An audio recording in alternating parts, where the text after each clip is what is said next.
tere tulemast vaatama Siili nädalaraportit number 14. Näppe enam ei kasuta, näppude aeg on möödas, muidu peaks barbakaapi võtma. Räägime täna ikka nagu tavaliselt 3 teemast.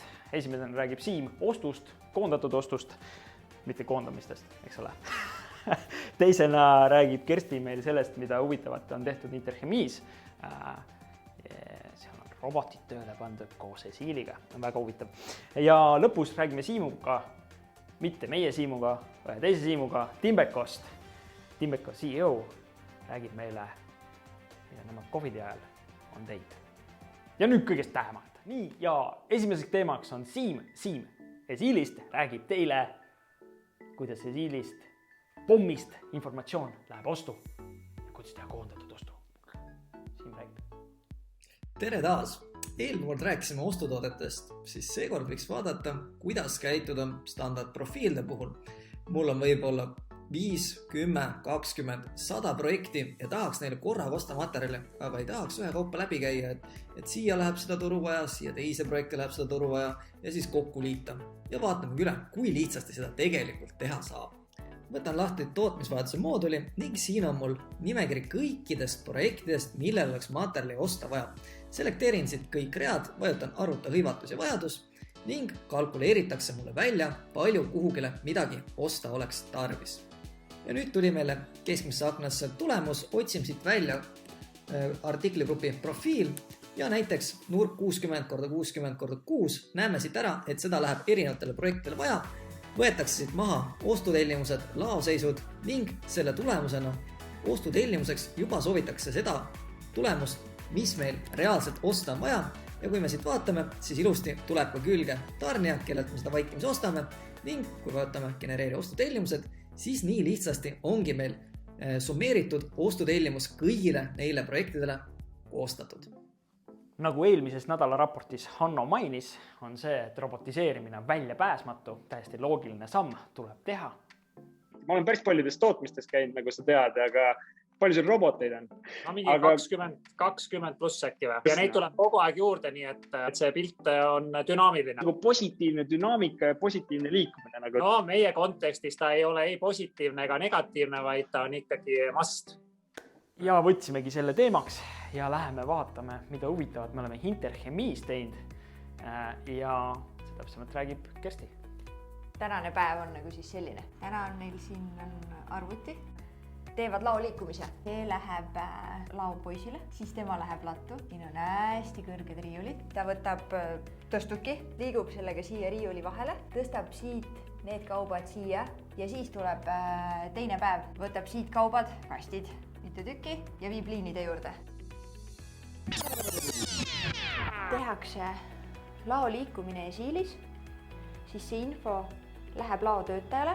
Laotöötaja valmistab need pakid siis niimoodi ette, et tõstab riiulitelt, ülemistelt kohtadelt nad siia alla, alumistele kohtadele ja automaatselt töökäsk liigub siit ka siia selliselt, et nipper võtab need kastid siit alt ja viib need kohe siia liinide juurde.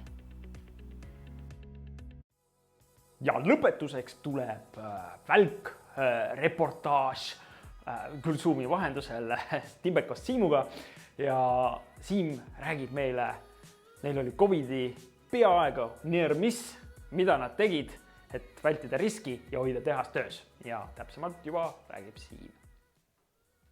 Tervist, mina olen Siim Leisalu, Timbeko tegevjuht. Timbeko tegeleb siis projektipõhiste elemente moodulmajade tootmisega ja see ongi lühidalt kõik. Super, aitäh sulle. Kuidas sa nagu Siim üldiselt näed, et eriolukord riigis, et kuidas see sind on mõjutanud? Kontori pool väga palju meil puudutatud sellest ei ole. Inimestel ja arvutitel on kõik pilvepõhine, me oleme valmis päevapealt minema kodukontorisse, et see pole probleemi. Tootmisega meil natukene keerusem lugu, et meil need elemendid ja moodulid kaaluvad 1 tonn kuni 15 tonni ja neid nagu üksi päris ei tee, et neid on nagu mitmekesi vaja teha, et tootmist me nagu kodukontorisse viia ei saa. Meil ei ole, sellest COVID-ist tulenevalt ühtegi seisakut, suuremat seisakut tootmises olnud, tarnetähtajad pole kannatanud, et oleme suutnud siin püsida kokku lepitud ja lubatud graafikutes. Ma mõtlen, kas sul nagu mingisuguseid siukseid trikke või häkke või mis nagu on koroona ajal just nagu välja tulnud, et mis on nagu kuidagi tööd lihtsamaks teinud või riski maandanud või mingid siukseid asju ka on, mis kohe nagu tuleb story'na. Et me oleme suutnud kogu oma müügitegevuse viia virtuaalseks, et meil ei ole nagu müügitegevus kannatanud. Ja teine näide jällegi niisugusest virtuaalsest tööelust, et mida ka varem ei kujutanud ette, näiteks oli eelmine aasta ja arvatavasti nüüd ka selle aasta aprillis, vaatame, mis läheb, et näiteks kogu ISO auditi me tegime ka juba eelmine aasta Teamsi teel. Te olete nüüd Esiili ka juba päris vist aasta aega alla aasta natuke vist või? Me võtame erinevaid mooduleid nagu step by step kasutusele on ju. Ja praeguseks on meil siis ostu- ja lao moodul aktiivselt kasutuses juba pikemat aega. Ja võrreldes varasema perioodiga siis ongi see, et nüüd on kõik ostud, mida erinevad inimesed teevad, projektijuhid, ostujuht, ladu ise, kõik on ühes kohas, kõik nagu näevad ühest kohast, et millal mingi kaup peaks tulema, kas on ostetud või ei ole, et eelnevalt olid need kõik nii-öelda nagu erinevates keskkondades laiali ja kogu aeg pidi helistama, täpsustama. Vähendab seda erinevate osapoolte vahel suhtlust, et muidu on ikka see, et pidi projektijuht helistama tootmismeistrile, kuule, et kas me oleme ikka graafikus, et kuidas meil läheb, et nüüd ta võtab nii-öelda pilvepõhise tarkvara lahti, vaatab, et asi on tellitud, asi on töös, asi on graafikus, kõik sujub ja teeb ta nagu tööd nii-öelda sujuvamaks ja kindlasti efektiivsemaks. Aitäh, Siim, et jagasid meiega trikke. Loodan, et sellest oli ka teile kasu ja saate need oma tehases tööle panna, et hoida tehased töös. Ja mis siin ikka, järgmise nädala raportini, mis by the way on juba 15. Ciao!